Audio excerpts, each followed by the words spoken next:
안녕하십니까? 예, 지난 시간에는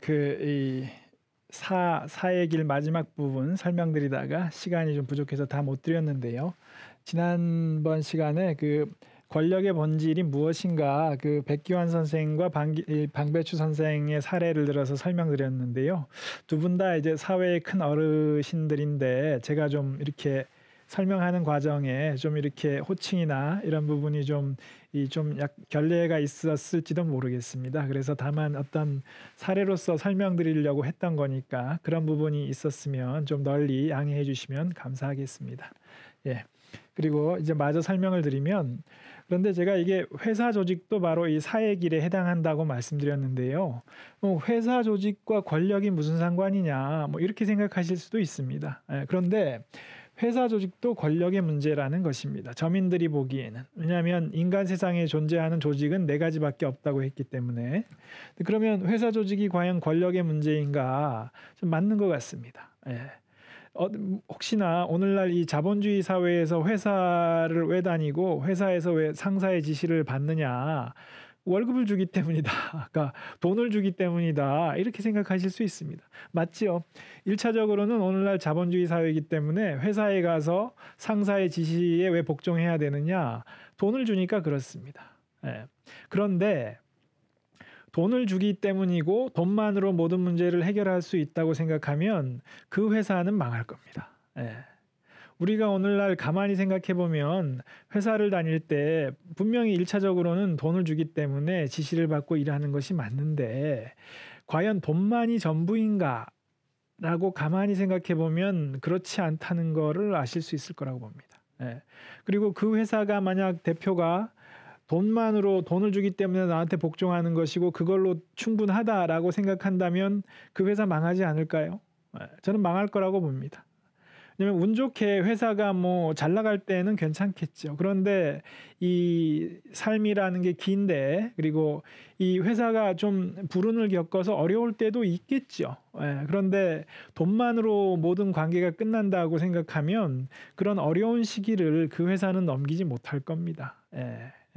그렇기 때문에 회사의 조직도 이 권력의 문제다. 이 권력의 문제다. 이렇게 얘기해서 좀 어색할 수도 있는데 달리 보면 사람이라는 거는 누구나 자유를 원하지 않습니까?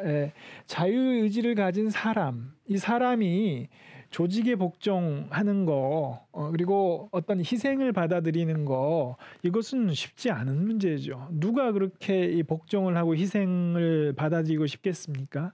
그렇기 때문에 사람을 그렇게 만드는 것, 그거는 돈만으로 되는 게 아니죠. 그래서 이 권력이 바로 본질이 희생을 받아들이도록 하는 것이다. 이렇게 말씀드렸죠. 그 원동력은 의라고 말씀드렸죠. 의.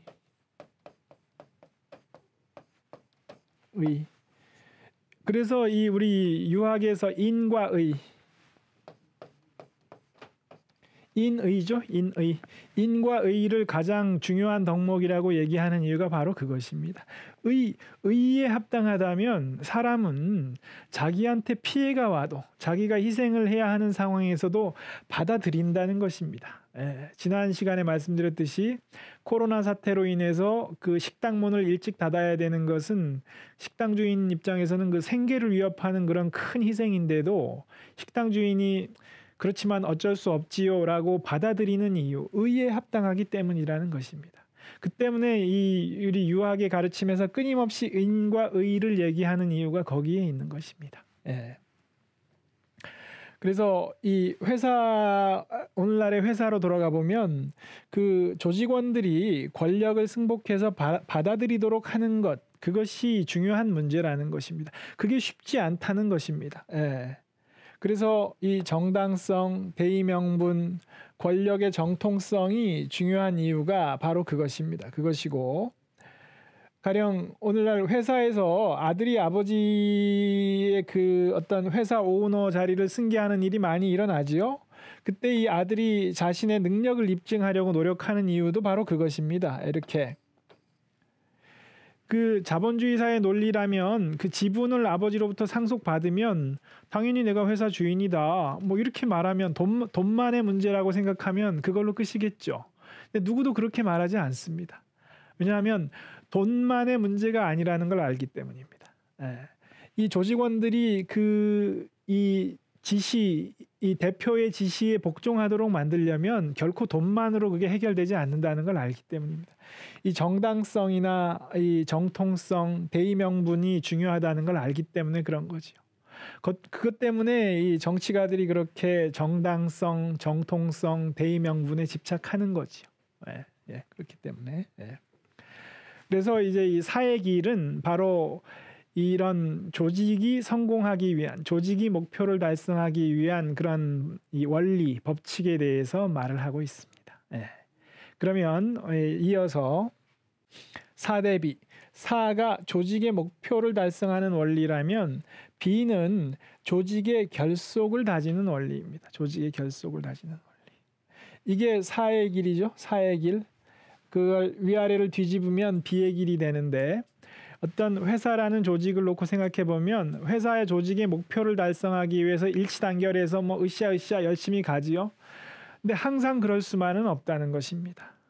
사의 길을 돌이켜 보면 처음에 이 지시를 했는데도 좋은 말로 해서 안 받아들이면 그거는 호통을 치고 야단을 쳐야 된다. 그거 여리게 대하면 흉하다. 이렇게 얘기했죠. 다만 그렇게 리더가 엄격하게 이끌고 나가야 할 때가 있고 근데 시종일관 1년 365일 계속 그럴 수 없다는 것입니다. 왜냐하면 사람이 긴장을 계속 유지할 수 없기 때문에 사의 길을 밟았으면 그거와 대대를 이루는 비의 길을 같이 가서 균형을 이루어줘야 된다는 것입니다. 이 비의 길은 뭐냐면 친근하게 대해서 조직의 결속을 다지는 원리입니다. 그래서 이게 서로 대대가 되는 거죠. 대대. 예.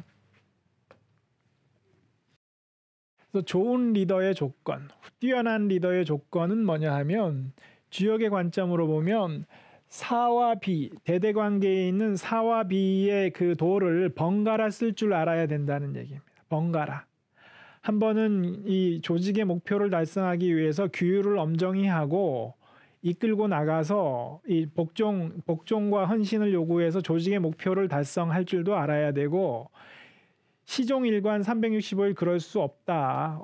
때에 따라서는 좀 풀어줘야 된다는 것입니다. 친근하게 대해서 너무 엄격하게 규율을 강요하지 말고 좀 풀어주고 친근하게 화합할 줄도 알아야 된다는 것입니다. 비가 바로 그 얘기입니다. 그 얘기. 예. 이거 두 개를 순환해서 둘 다 순환시켜서 쓸 줄 알아야 된다는 것이고 대대를 순환시켜서 잘 쓰는 거를 형상화한 게 바로 태극입니다. 태극.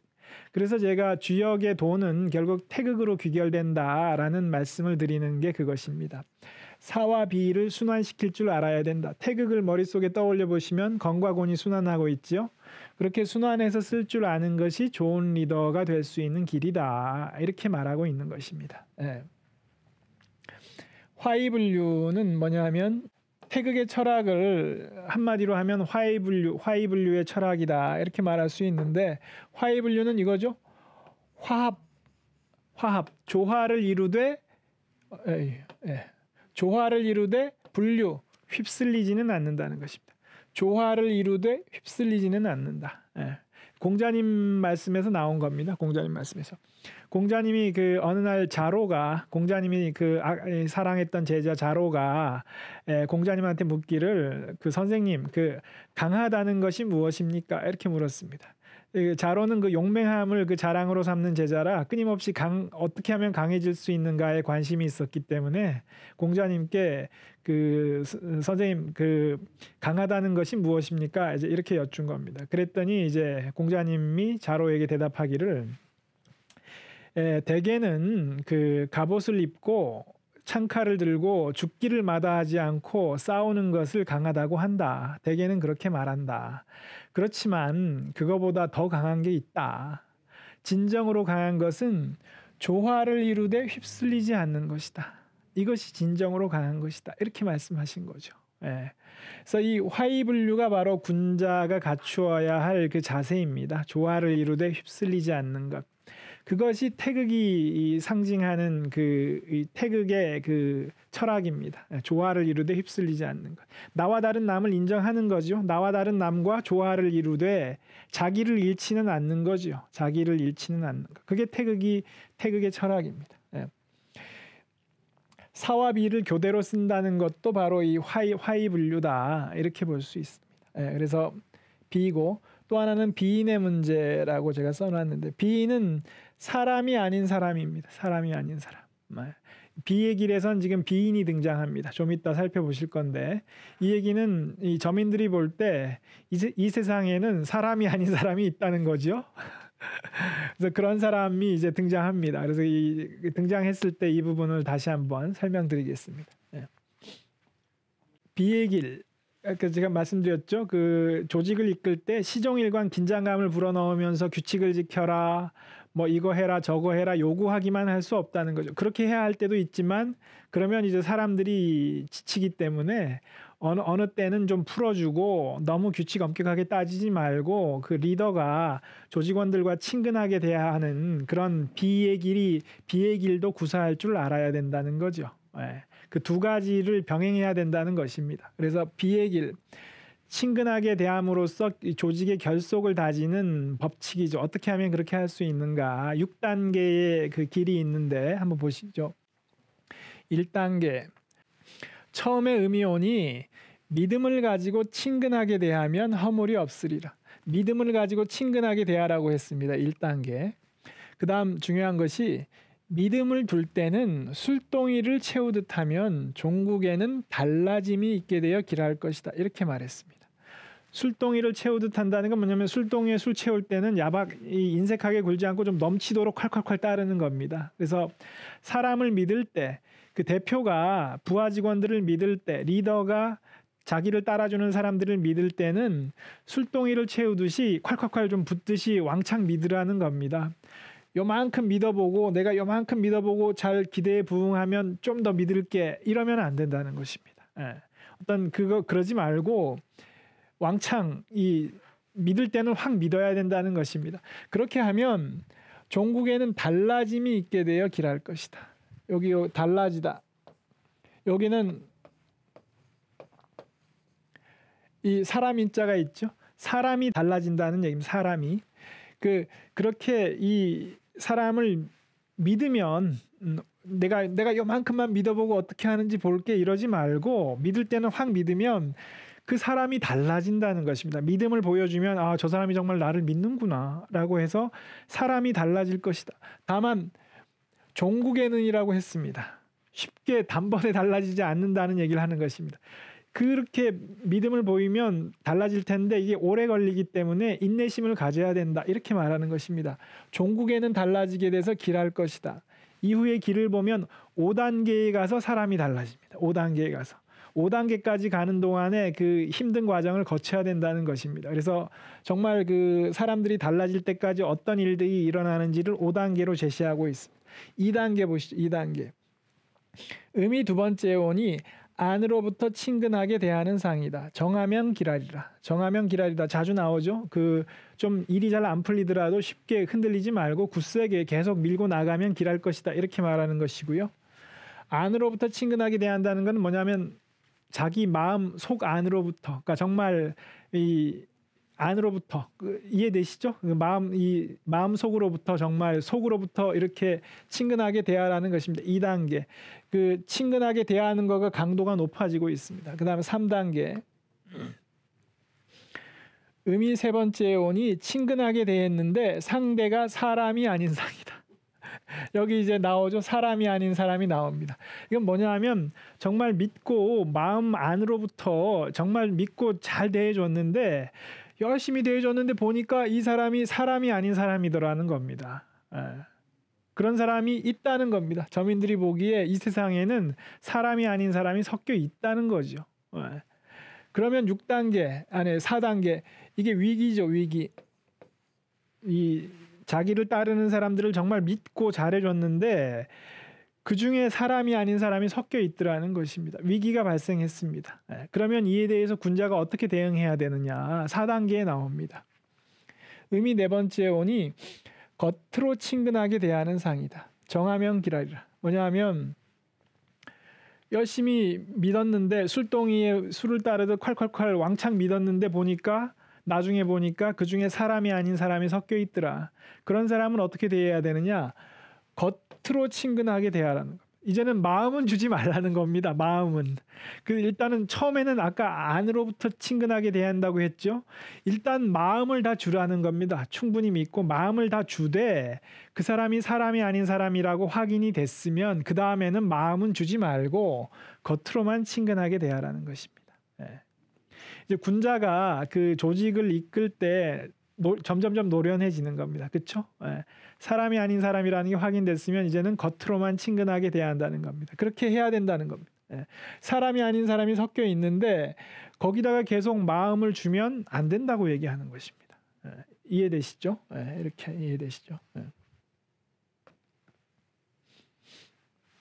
그 다음 5단계 한번 이게 절정의 단계인데 양이 5번째 오니 친근하게 대함을 드러내 보이고자 왕이 사냥할 때 3번 몰도록 하는 삼구의 법을 쓰는 상이다. 먼저 나온 짐승은 놓아주니 의빈들이 왕을 경계하지 않게 된다. 길하리라. 이렇게 쓰고 있습니다. 아까 앞서 사의 길에서 군자가 왕이 됐죠. 나라를 열었죠. 그래서 군자가 이제 성장해서 왕이 됐습니다. 그래서 이 새로 맡은 그 읍국, 자기가 이제 그 천자로부터 하사받은 읍국을 다스릴 때 처음에 그 읍국의 백성들이 이 새로 나타난 왕을 믿지 않는 것입니다. 그래서 이 경계하는 거죠. 그래서 이 지금 군자가 그 의빈들을 친근하게 대해서 이 의빈들이 정말 저 사람이 우리의 새로운 왕이구나, 믿고 따를 수 있는 왕이다라는 거를 심어주기 위해서 지금 계속 친근하게 대하는 노력을 하는 것입니다. 그래서 1, 2, 3, 4단계 그런 이 단계를 밟아왔죠. 그렇게 해서 지금 5단계가 되면 이제 어떻게 해야 되냐 하면 친근하게 대함을 드러내 보이라는 것입니다. 어떻게 드러내 보일 수 있느냐? 이제 비유하고 있는데요. 사냥할 때 그 삼구의 법을 쓰는 거를 비유를 하는 것입니다. 이 삼구의 법이 무언가 설명을 드리면 왕이 사냥을 할 때는 그 군사를 동원해서 사냥감을 숲에서 이제 이 왕 쪽으로 몰아냅니다. 그러면 이 군사들이 숲에서 이 짐승을 몰아내면 이 왕 쪽으로 짐승들이 달려오면 왕이 활을 쏘아서 짐승을 잡는 거거든요. 그게 왕이 사냥하는 법입니다. 근데 그때 숲에 있는 짐승을 3번을 몰도록 합니다. 3번. 그래서 주역에서는 끊임없이 3이 등장합니다. 3.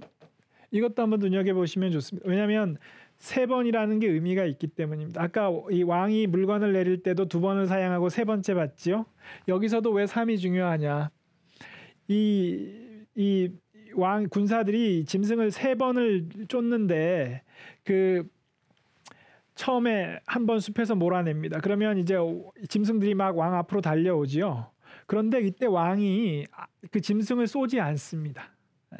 왜냐하면 이 왕이 사냥을 할 때는 백성들이 다 지켜보고 있는 거거든요. 그러니까 왕이 자신의 인자함을 과시하기 위해서 첫 번째 달려오는 짐승은 이 짐승들은 그래도 이 군사들이 한 번 쫓았을 때 달려왔기 때문에 이 짐승들은 내가 용서해 준다. 그래서 얘들은 안 잡겠다라고 해서 그냥 보내줍니다. 왕이 이 아량을 베푸는 모습, 관용을 베푸는 모습을 보여주는 거죠. 그렇게 해서 보내주고 2번째로 또 군사들이 그 숲에서 짐승을 쫓습니다. 그러면 2번째로 또 짐승들이 우르르 한 대가 달려오죠. 그러면 왕이 2번째 짐승을 잡느냐? 안 잡습니다. 2번째 짐승들도 그래도 이 짐승들이 그래도 이 뭐랄까 2번째 나왔으니까 봐줄게 하고 보내줍니다. 그리고 마지막에 3번째 군사들이 짐승을 몹니다. 그러면 3번째로 달려오죠. 그때는 이 왕이 활을 쏘아서 짐승을 잡습니다. 이게 왜 중요하냐?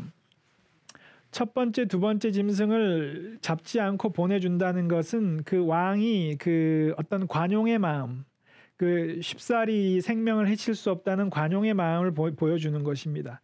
그렇지만 3번째 짐승도 그러면 보내주어야 되지 않느냐? 그거는 아닙니다. 왜냐하면 3번째 짐승은 잡아야 됩니다. 뭐냐 하면 일종의 삼진 아웃인 거죠. 2번에 걸쳐서 이 자수할 기회를 줬다는 거죠. 사람으로 치면 우리가 왜 가령 뭐 불법 무기류 자진 신고 기간 이런 걸 둬서 그때 자진 신고하는 사람은 불법이지만 처벌하지 않는다 이런 경우 있죠. 그런 식으로. 예, 그래서 어떤 이 구제할 때 왕이 특별히 사면령 같은 거를 내릴 때 처음에 자수한 사람은 봐주죠.